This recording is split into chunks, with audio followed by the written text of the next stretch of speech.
이렇게 둘러보시면 오늘은 저희 예배 자리에 우리가 나이가 어린 친구들이 많이 있습니다.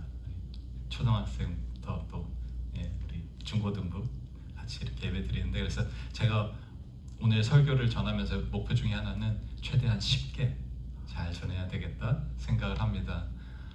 제가 쉬운 것도 어렵게 말하는 독특한 특기가 있거든요. 독특한 재주가 있어서 최대한 쉽게 한번 얘기를 해봐야 되겠다.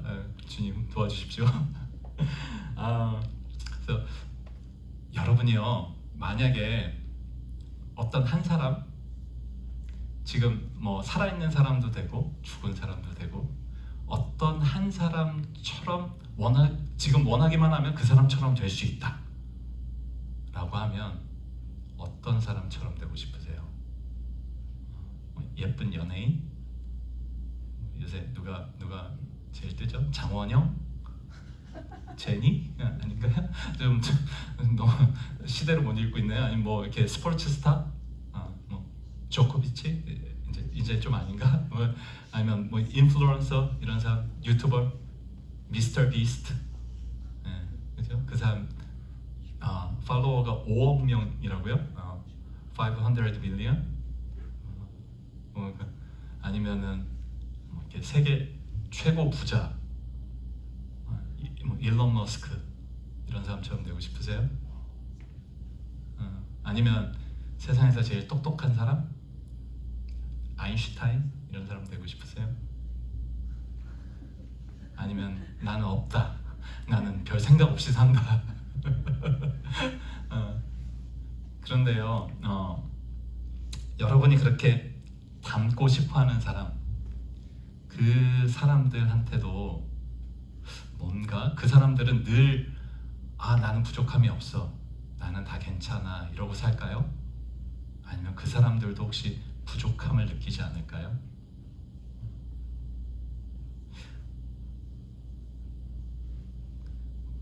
사람들은요 늘 갈증을 느껴요. 목이 말라요. 뭔가 부족한 게 있어요. 여러분이 저 사람 너무 부럽다 하는 그 사람들도 그런 부족함을 느끼는 게 있습니다. 근데 성경을 보면요, 이런 이 목마름, 부족함, 그게 없다고, 나는 없어 라고 얘기했던 사람이 있습니다. 혹시 누군지 아세요?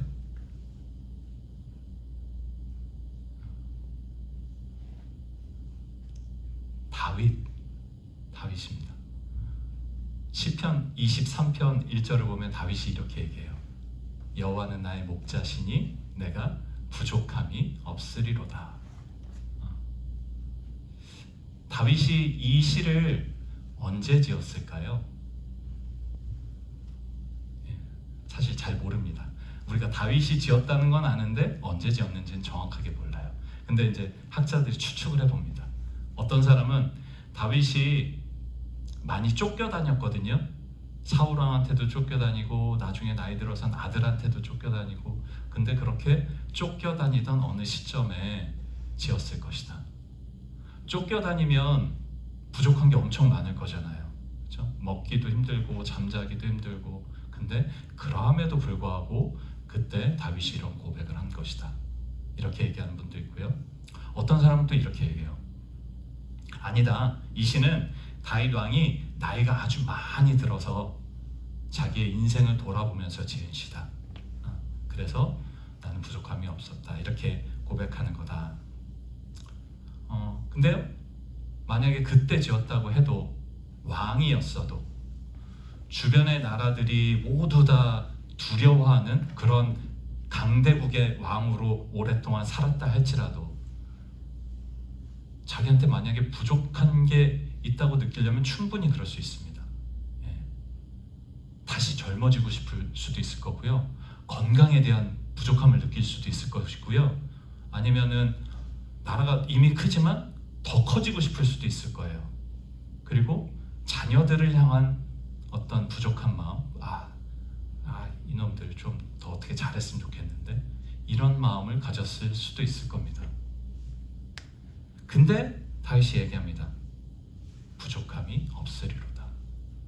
왜요? 여호와는 나의 목자시니까. 내가 하나님과 같이 다니니까, 내가 하나님이랑 친하니까. 그렇죠? 그러면 반대로요, 우리는 언제 부족함을 느끼게 되죠? 하나님이랑 안 친하면 부족함 느끼는 거예요. 반대로 얘기하면 그렇죠. 예. 하나님한테서 떨어져 있을 때, 하나님을 안 따라가고 있을 때 우리는 목이 마릅니다.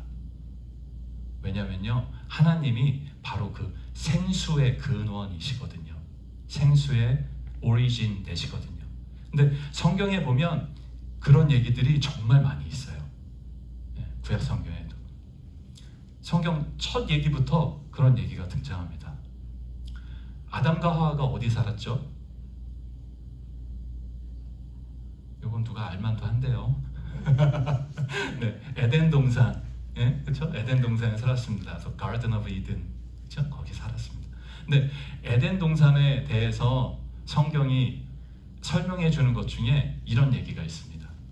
에덴 동산 한 가운데는 생명나무가 있었습니다.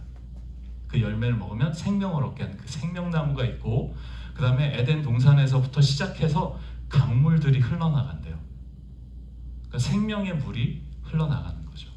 아담과 하와가 하나님과 함께 있었던 그 에덴 동산, 거기가 어떻게 보면 그 생명이 흘러나가는 그런 곳이었다. 근데 문제가 있죠. 아담과 하와가 죄를 범했습니다. 하나님의 말씀을 어겼어요. 그래서 하나님과의 관계가 깨지면서 거기서 쫓겨났습니다. 그러니까 에덴 동산에 쫓겨났으니까 이제는 사람은 계속 목말라요. 하나님과의 그 관계에 금이 갔기 때문에, 그 관계가 깨졌기 때문에, 생수의 근원에서 이제 멀어졌기 때문에 계속 목이 마를 수밖에 없는 겁니다. 어떤 분이 좀 재밌게 이거를 설명을 하시더라고요. 저도 한번 준비를 해봤는데, 뭐죠? 컵. 네. 이게 사람이에요. 사람이라고 생각을 해보세요. 하나님이 사람을 지으셨어요. 근데 이렇게 보기에 좋았다고 말씀하셨거든요. 하나님이. 네, 컵.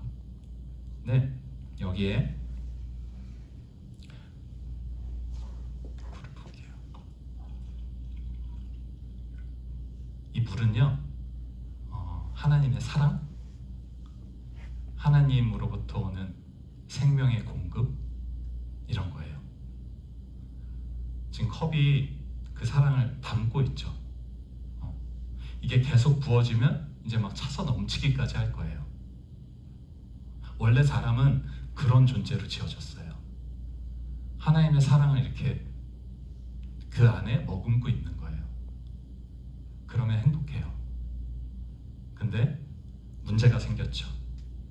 아까 얘기한 것처럼 사람들이 죄를 지었습니다. 그래서 어떻게 됐냐면요,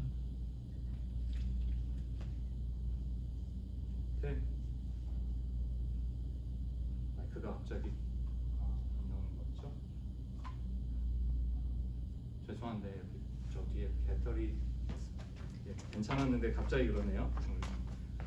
중요한 타이밍에 그 뒤에 캐비넷 안에 있습니다.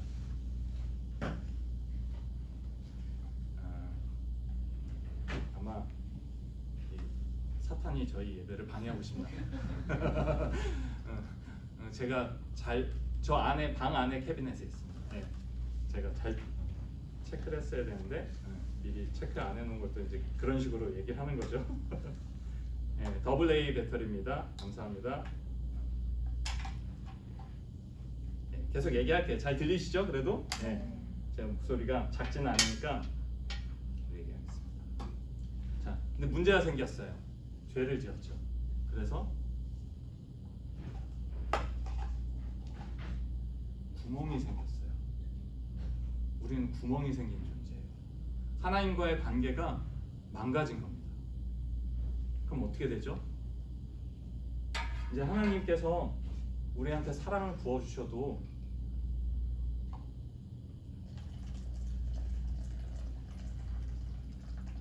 다 흘러나가요. 그러니까 우리가 목말라요. 그게 채워져야 되는데 우리 안에 하나님의 사랑과 그 생명의 그런 말씀들과 그 은혜가 채워져야 되는데 그러지 못하니까 계속 다 나아가요. 목말라요. 감사합니다. 그럼 이제 어떻게 해야 되죠, 우리? 우리 어떻게 해야 돼요? 이 구멍을 메꿔야죠. 그렇죠? 근데 이 구멍은 우리 힘으로 안 메꿔져요. 그 문제가 있어요. 그래서 사람들이 계속 어떻게 했냐면 그래도 뭔가로 채워보려고 해요. 어떤 사람들은요 여기를 돈으로 채워보려고 해요. 어떤 사람들은요 권력으로, 인기 이런 걸로 채워보려고 해요.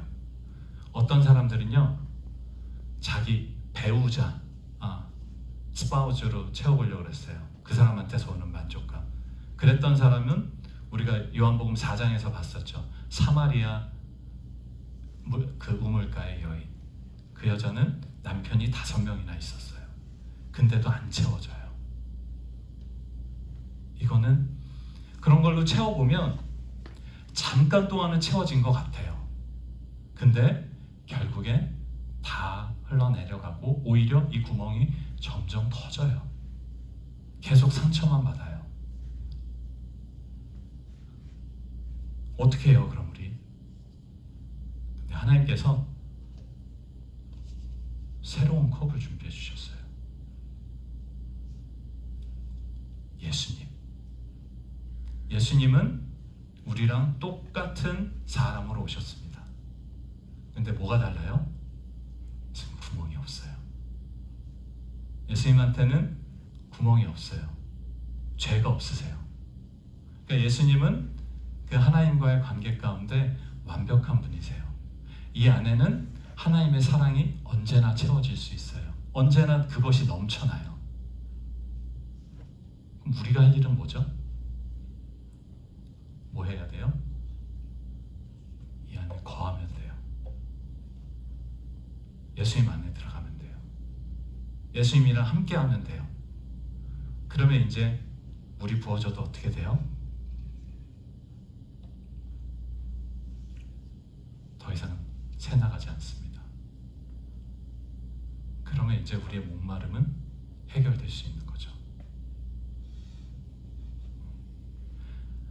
예수님이 오늘 본문에서 이렇게 말씀하세요. 37절, 38절 말씀 한번 다시 볼게요. 제가 다시 한번 읽겠습니다. 명절의 가장 중요한 날인 마지막 날에 예수께서 일어서서 큰 소리로 말씀하셨다. 목마른 사람은 다 나에게로 와서 마셔라. 나를 믿는 사람은 성경이 말한 바와 같이 그의 배에서 생수가 강물처럼 흘러나올 것이다. 예수님이 일어나서 외치셨어요. 목마른 사람 다 나한테 와서 마셔. 누구든지 목마르거든 나에게 와서 마셔라. 그럼 어떻게 돼요? 결과는 뭐예요? 그 배에서 생수가 강물처럼 흘러나온대요. 이 39절 말씀 보니까 뭐예요? 그거는 성령에 대해서 말씀하신 거래요. The Holy Spirit, 하나님의 영, 성령에 대해서 말씀하신 거래요. 예수님 믿으면 이제 성령께서 우리 안에 거하셔서 그 생명의 물이 우리 안에 막 이렇게 흘러나요. 엄청난 약속이죠. 이 정말 좋은 삶이에요. 아까 뭐라 그랬죠? 하나님과 분리되어 있으면 그게 죄고 그게 죽음이에요. 근데 이제 하나님의 영이 함께해요. 그래서 하나님과 함께하는 거예요. 그게 생명입니다. 생수가 강물처럼 흘러나온다는 건요, 그만큼 하나님이랑 친하다는 거예요. 너무너무 친한 거예요, 하나님이랑. 얼만큼 친해요? 예수님이 하나님이랑 친하신 것처럼 우리가 그만큼 하나님이랑 친해진다는 겁니다. 근데 문제가 있습니다. 어떤 문제냐면 사람들이 예수님께 나와서 예수님이 주시는 물을 마시지 않는다는 거예요. 예수님 그렇게 얘기하시는데, 그렇게 안타깝게 얘기하시는데 사람들이 나와서 마시질 않아요. 왜 그럴까요? 어떤 사람들은 목이 마른데 목 마른 걸 몰라서 그렇습니다. 자꾸 딴 걸로 채우다 보니까 자기가 목 마르지 않다고 착각해요. 근데 그런 사람들도 결국에는 하나님을 궁금해합니다. 결국에는 진리를 구하게 됩니다. 혹시 이병철 회장이 누군지 아십니까? 예, 우리 집사님 이제 끄덕끄덕 하시는데 아마 우리 어린 친구들 잘 모를 텐데요. 삼성전자는 알죠? 삼성 요새 SK 하이닉스, 삼성 뭐 이렇게 세계가 주목하는 한국의 자랑스러운 회사. 예, 삼성 그 그룹의 파운더가 이병철 회장입니다. 지금 있는 이재용 회장의 할아버지죠. 근데 이분이 77세에 폐암으로 죽었습니다. 근데 죽기 얼마 전에 카톨릭 신부님한테 편지를 보냈습니다. 거기에서 이분이 자기가 그동안 갖고 있던 어떤 영적인 것에 대한 궁금증, 질문을 24가지를 써서 보냅니다. 이분은 원래 불교 혹은 무교에 가까운 분이세요. 근데 그 편지에서 이분이 이런 얘기를 합니다. 신의 존재를 어떻게 증명할 수 있습니까?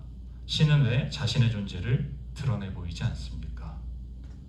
신이 인간을 사랑했다면 왜 고통과 죽음을 허락했습니까?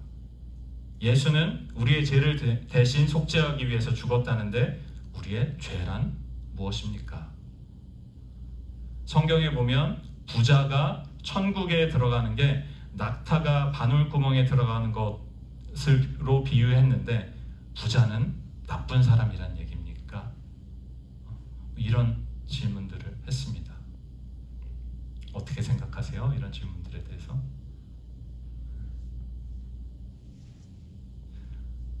이병철 회장은 1910년에 태어났습니다. 한국이 일본의 식민지 시절이었을 때고, 그리고 전쟁을 거쳤고요. 그 이후에. 그러니까 그 당시에는 먹고 사는 게 살아남는 게 가장 급선무인 시대를 살았습니다. 그래서 열심히 살았고 잘 일구어냈습니다. 아마 그 주위에 한국에 있었던 모든 사람들이 부러워했던 사람 중에 한 사람이었을 거예요. 그런 일들을 통해서 아마도 안정감도 없고 만족감도 없고 했을 겁니다. 하지만 자신의 죽음을 앞두고 가장 근본적인 질문들이 생긴 겁니다. 가장 근본적인 목마름에 대한 질문이 생긴 겁니다. 그래서 이 편지를 보내고 신부님과 만나기로 했는데 갑자기 병세가 악화가 됐습니다. 그래서 결국에는 이 신부님과의 만남은 이루어지지 못하고 이 세상을 떠났다라고 합니다. 근데 이분이 이 질문지를 만든 것이 한 2년 전의 일이래요. 2년 동안 궁금하긴 한데 갈증은 느끼는데 그냥 가지고 있었던 겁니다. 갈증을 느낀다면, 목마름을 느낀다면 시간을 끌 이유가 없습니다. 예수님 말씀하십니다. 목마른 사람은 누구든지 와서 마셔라. 그렇게 하시기 바랍니다.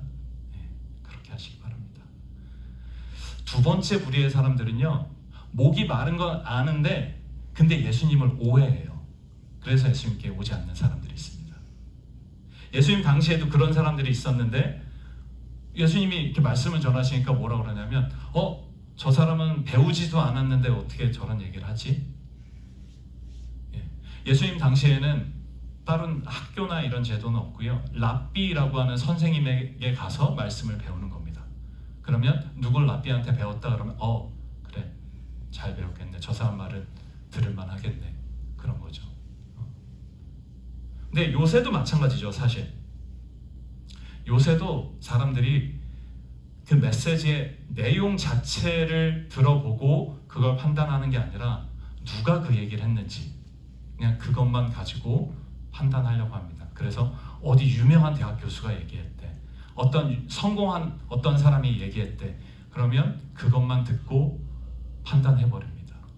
그것만 듣고 저 사람이 얘기하는데 신은 없대, 저 사람이 얘기하는데 기독교는 믿을 만한 게 못 된대, 그런 얘기만 듣고 판단해 버리는 거죠.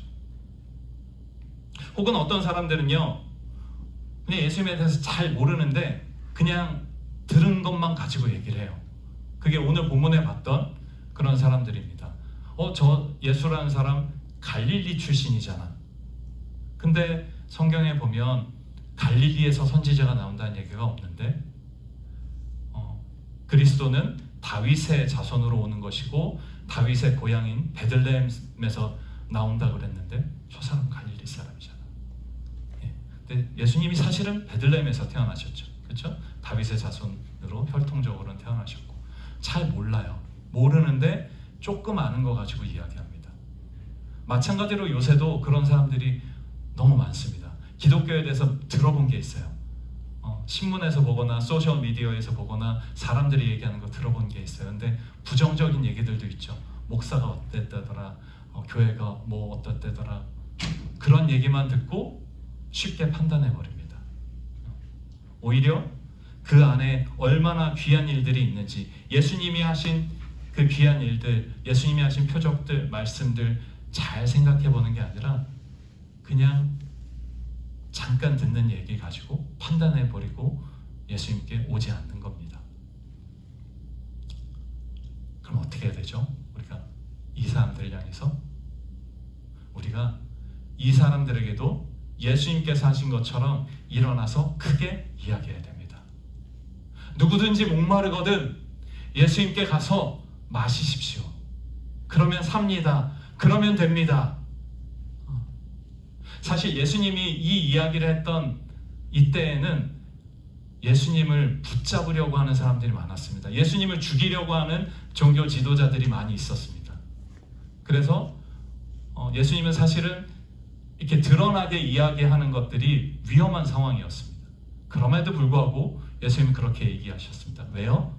하나님께서 지키고 계시니까. 예수님은 나중에 그 사람들에 의해서 십자가에 돌아가실 겁니다. 하지만 지금은 때가 아니기 때문에 아무리 그 사람들이 잡으려고 해도 잡을 수 없는 겁니다. 하나님께서 허락하지 않으시니까요. 우리에게도 사실 마찬가지입니다. 우리가 전하는 메시지 싫어하는 사람들이 있을 수 있습니다. 예수님이 여러분의 갈증을 해결하십니다. 예수님이 생명의 근원 되십니다. 이런 이야기 싫어하는 사람들이 있을 겁니다. 하지만 하나님께서 허락하지 않으시면 그 사람들이 우리를 향하여 아무것도 할 수 없는 줄 믿으시기 바랍니다. 담대하게 전해야 됩니다. 하지만 무례하거나 무식하게 전해서는 안 되고요. 우리가 그분들을 리스펙트하면서 사랑으로 겸손하게 또한 전해야 될 줄로 압니다. 이렇게 될 때 그분들도 우리처럼 성령님과 함께 성령 안에서 성령님이 우리 안에 계셔서 함께 살아가는 삶을 살기를, 그 마음을 가지고 우리가 전할 수 있는데요. 그런 삶이 어떤 삶이죠? 성령님과 함께하는 거, 생수가 흘러넘친다는데 성경에 보면요 이런 얘기를 하십니다. 성령이 계시면 우리가 열매를 맺게 돼요. 결과가 드러납니다. 성령과 함께 살면 결과가 드러납니다. 그래서 그거를 9가지 열매를 성경에서 사도 바울이 얘기하시는데, 사랑과 희락과 화평, 오래 참음, 자비, 양선, 충성, 온유, 절제. 그러니까 쉽게 말하면요, 예수님께 가서 마시고 성령님께서 우리 안에 들어와서 함께 계시고 내가 하나님과 친해지잖아요. 그러면 우리는 사랑의 사람이 됩니다. 그리고 어떤 환경에 있든지 간에 기뻐할 수 있는 사람이 됩니다. 그런 거 멋지지 않나요, 여러분? 생각해 보세요. 여러분이 예수님처럼 다른 사람을 사랑할 수 있는 사람이 된대요. 예수님처럼 어떤 상황 가운데서도 기뻐할 수 있는 사람이 된대요. 그런 거 생각하면 이렇게 마음이 막 뜨거워지고 가슴이 뛰지 않으세요? 아니에요? 장원영처럼 예뻐지는 게 훨씬 더 마음이 뛰고, 아니, 일론 머스크처럼 돈 많이 버는 게 가슴이 더 뜨십니까? 그런 것들 좋을 수도 있지만 이 세상이 끝나면 끝나는 가치입니다. 하지만 예수님 닮은 사람으로 살아가는 것, 사랑의 사람, 기쁨의 사람, 하나님과의 평안을 누리는 사람, 이렇게 사는 건 영원히 우리 안에 남는 겁니다. 이런 삶으로 예수님께서 우리를 초청하고 계세요. 이 삶이 왜 가능하죠? 어떻게 가능한 거죠? 왜냐하면 예수님께서 십자가에서 우리의 모든 목마름, 우리의 모든 갈증을 다 짊어지고 돌아가셨기 때문에 그렇습니다. 예수님께서 십자가에서 하셨던 말씀이 몇 가지가 있는데 그 중에 하나가 바로 내가 목마르다 입니다. 내가 목마르다. 예수님은 십자가에 못 박히셨고 물과 피를 쏟으시고 하셨기 때문에 다 탈진되었습니다. 그러니까 육체적으로도 목마르셨을 거예요. 그러니까 이야기를 하셨어요. 하지만 우리가 영적으로 보면요, 예수님은 절대 목마른 분이 아니죠. 예수님은 늘 채워져 있는 분이잖아요. 구멍이 안 났잖아요. 예. 예수님은 늘 채워져 계신 분인데 이분이 목마르다고 하세요. 왜요? 우리의 목마름은 다 짊어지신 겁니다. 우리의 죄악을 다 짊어지신 겁니다. 그리고 그 십자가 위에서 돌아가셨습니다. 그리고 그 죽음을 깨고 예수께서 부활하셨습니다. 그렇기 때문에 그 예수님 믿으면, 그 예수님 안에 있다고 하면 우리는 더 이상 목마르지 않은 겁니다. 우리는 더 이상 목마를 필요가 없고 우리는 더 이상 갈증을 느끼지 않는 그런 삶을 살 수 있다는 겁니다. 그 삶으로 예수님께서 우리를 초청하시는 거예요.